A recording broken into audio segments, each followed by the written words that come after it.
Hello, everyone. I'm Robyn Grable, the founder of Talents Ascend and the Ascend Collective, and your host for Ascending Beyond Barriers. Welcome.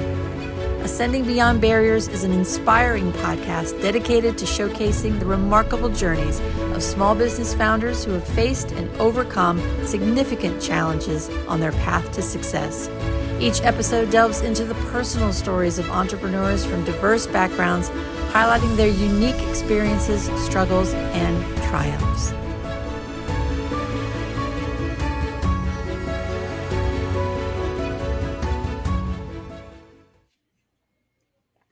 Peter Cline is an Army veteran, entrepreneur, and dedicated advocate for the military community. As an infantryman, he set records by becoming the fastest winner of the Fort Benning Non-Commissioned Officer of the Year competition. After facing his own challenges in transition, Peter founded Boots to Books, a national nonprofit that has helped over 15,000 veterans and military families access education, careers, and opportunities.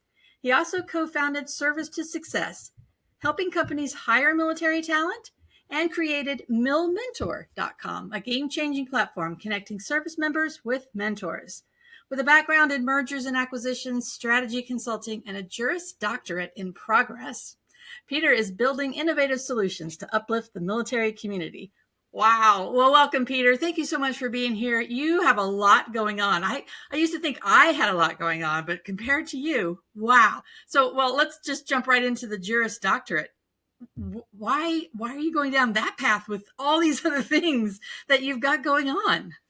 Yeah, well, first, thanks so much for having me. I mean, I'm honored to be here. I love everything you're doing. But yeah, the Juris Doctorate was somewhat of a bold decision, I now say, kind of in hindsight. I really like being in school. I'm a nerd at heart. I'm, self-proclaimed that from the start. And I always knew that I wanted to go back to school after finishing my bachelor's. And so I was kind of looking for the right time and saw this program that would let me do it part-time while still working and thought, this is perfect. I can, go get a law degree and try and build a business. Now looking at it, there's definitely a lot. I will say I would not have it any other way, though, because it's just so interesting. And I think it really will help a lot. Yeah. Are you looking to go into certain kind of law? Honestly, I don't know if I will actually end up practicing law at any point. I think it's more likely that I continue to stay in the startup world and, try and build things that I really think are interesting, but just am JD advantaged in the sense that we don't have to hire a lawyer, hopefully, for, contracts or some compliance stuff. Yeah. Awesome. I agree with you. I love being in school. It's been a while since I finished my master's, and I always think about, do I want to go back and get my doctorate? I love being in school. I love learning, but that's a huge commitment. So I think for now, for me, it's keep just building my business. But so let's jump into Boots to Books. Boots to Books. Oh my gosh, I almost messed it up. Tell us about that. How did you, between your transition and getting started, what made you want to do that? Yeah, definitely. So when I got out, I had done a lot of things as I was preparing to get out to, be prepared, or so I thought of, I competed in all these competitions. I got all these military awards. And in my head, I was thinking, I'm, this great infantry sergeant. I'm going to get out and, walk in the door of a company with a great job. As is common. And I knew I wanted to get a degree when I got out and then try and go get hired. So I had a college application to do. I had to use my benefits and then get a job. So I had kind of these three stages of transition, or three big buckets to take on. And the issue was, when I went to start applying for jobs and do my college applications, I realized that what I had thought was not true, that I wasn't just going to walk into, any employer and get a great job. And that, writing, I was the Fort Benning, non-commissioned officer of the year, doesn't speak that much to, Goldman Sachs or something. And so I continued applying to companies for probably 2 months and really hearing nothing, submitting the application, hearing nothing. And so I, now I can resonate with the frustration that job seekers feel, because I've been there. And I kept doing this until I realized, like, I'm doing the same thing over and over again and expecting different results. Right. Yeah, this is insanity. And so I reached out to Aubrey Sign, who's the co-founder of Boots to Books. And he would meet with me every single week, and he would look at my resume, he would look at my college application, talk about different jobs, and really, really helped me and gave me something that I felt was really different than anything else I'd seen, which was really personalized support and pushing me towards competitive opportunities. He wasn't telling me, hey, take the first thing available, do something that's stable, go to the first job, which I'd heard a lot of getting out as a lower enlisted infantryman Yeah. without a bachelor's complete. Yeah. But he didn't say that. He said, finish your degree. And then, do you want to work in banking? Do you want to work in consulting? Like, you can do it. And his help did a lot. I got a scholarship to my dream school and saved my benefits. So now I can use some of them for the law degree. I got to work in some great careers, first in politics and then in finance and consulting. And it was thanks to the help he gave me. And so that inspired Boots to Books, first as helping people get into great schools and pay for their degrees, so we could raise a little money for textbooks and application costs. And then it morphed over time as we realized the end goal of getting a degree and doing this upskilling is employment. And we could support that too. And that's where we are today. Nice. Well, just to go back to the Fort Benning Award, I remember when I was stationed in Iceland, I got the same, it was the NAS Keflavik, Sailor of the Year award too. And I never put that on my resume, so I'll have to think about that. Maybe I should. Yeah, I think it's since been dropped off, sadly. Maybe it'll be resurrected. I don't know about what you had to go through, but back then, of course, there was no internet. There was this was 1982. We had to know current events, and we would always get things like weeks behind. I mean, we didn't get current news.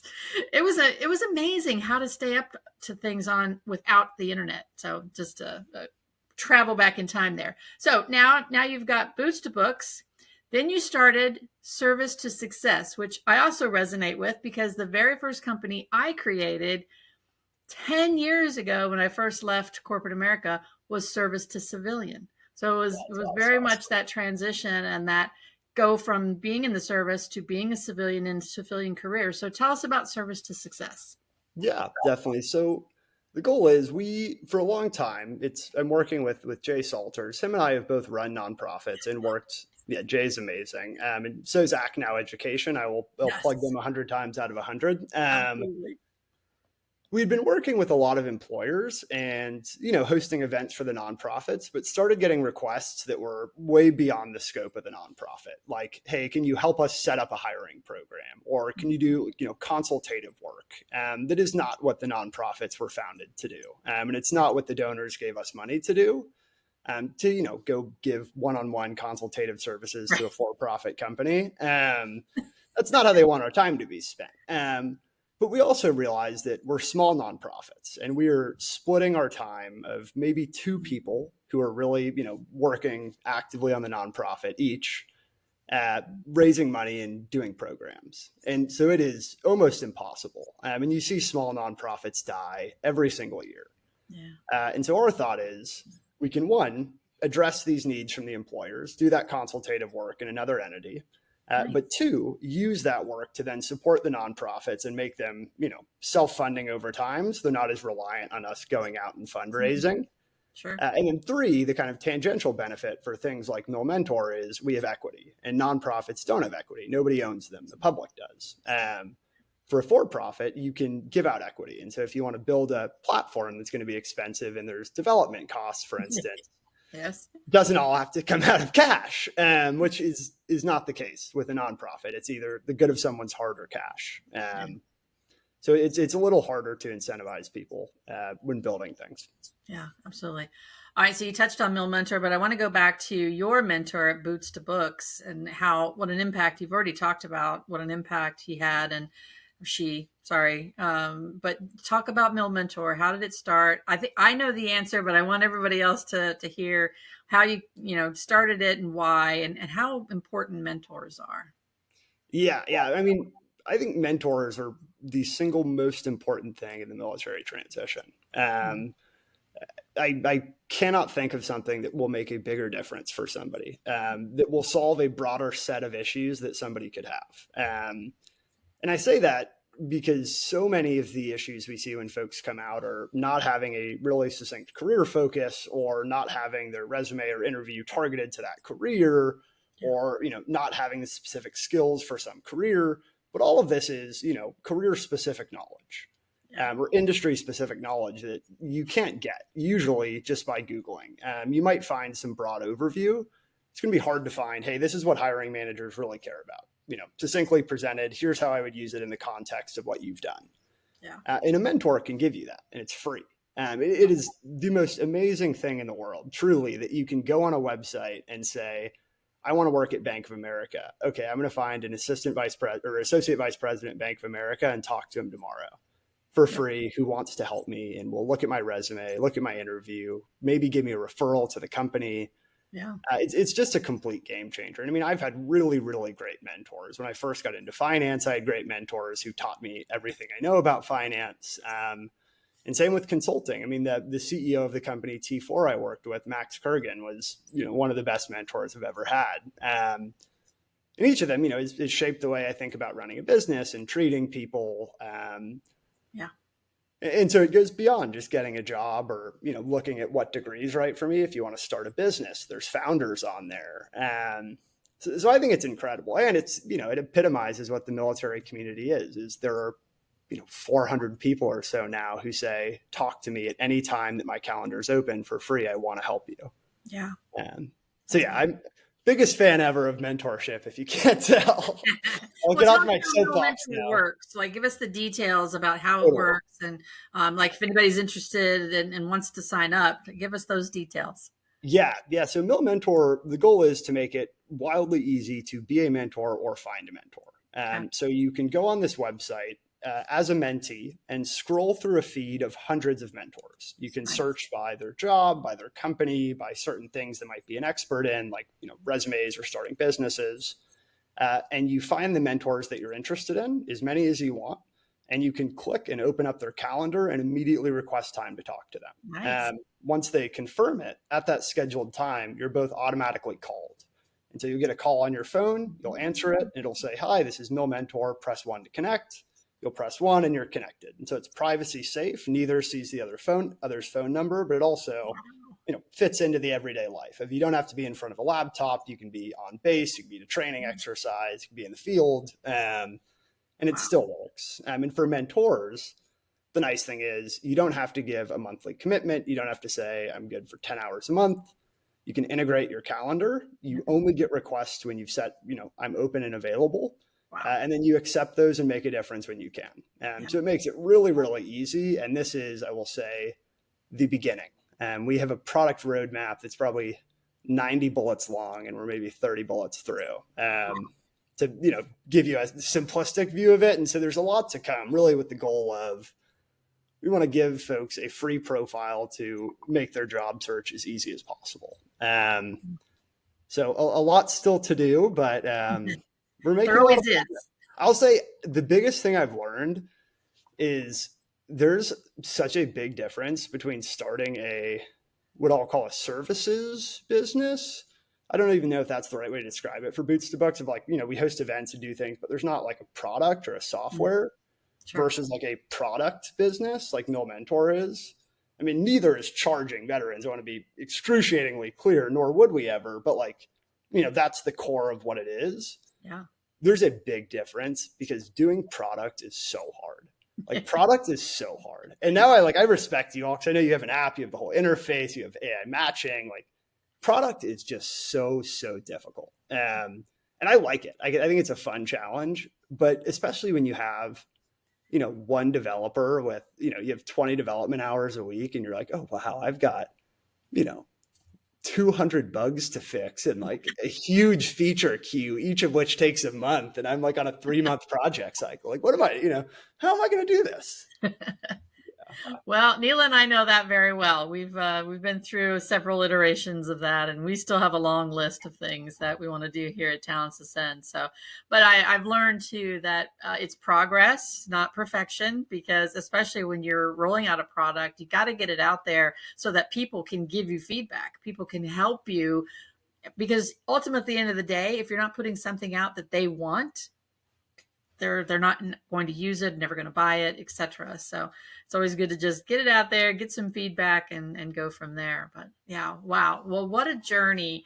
Did you ever imagine as you got out of the Army that this is where you would be landed, a few years later? No, no. I mean, it'd be hard to imagine. Like this is pretty niched down now. But I definitely knew that I wanted to work in the finance roles that I worked in. I mean, that was Okay. the goal of, I wanted to go work in M&A. I thought it was just so interesting. And I did, and it was interesting, but it's not my lifelong dream. It was a great learning experience. But I don't think I would have seen this. It's interesting. I mean, everything really lines up perfectly and kind of happens for a reason. And so I Sure wouldn't does. change it at all, but Right. no, wouldn't have predicted it. I have a question for you, Robyn. You said something Yes. interesting. You said just before when you were talking about launching a product, if it doesn't have to be perfect, just get it out there. I think that's interesting to expand on for folks who are thinking about starting a business because I totally agree with you. But I think that's a misconception of like it needs to be way beyond MVP. No, and that's something I've learned because at the end of the day, again, because I'm still kind of struggling with this now, even 7 years later almost, it's that I have it in my head what I think this service is great at and what it is. But again, at the end of the day, if the people that I'm asking to purchase it or to use it don't see value in it, find it cumbersome, and I don't know that, I'm going to keep going down a path of saying this is great when it really isn't. So, yes, you can't put out a deflated basketball as a product and say, "Hey, go play ball with this." You have to have something that actually functions, but it doesn't have to be 100% done because it never will be. You're always going to have ideas for iterations of it or changes to it, but you should not try to be perfect when you put something out there because you could spend a lot of time and a lot of money building something nobody wants. I mean, you just watch enough Shark Tank episodes and, or just a lot of, mentors out there in the business world will tell you that you can't do something perfect. Whose definition of perfect is it, right? It could be yours, but then you're the only one that wants it, and that doesn't make money, right? So yeah, I think it's definitely important for people out there and entrepreneurs that are thinking about putting out a product or service, get it to a point where you can get users and you can get people to give you feedback on it, because that's the best way you're going to grow. Absolutely. So tell us about, kind of the future, and what challenges would you say now still exist for service members getting out? It's only been, how many years has it been since you've been out? I got out at the end of 2020, so we're just about at 5 years About now, 5 years. a little So less. even 5 years, a lot has changed. I mean, 5 years ago, we were right now about to face COVID. Wow, I can't believe that. But still, in 5 years, what hasn't changed enough in your view about the transition process?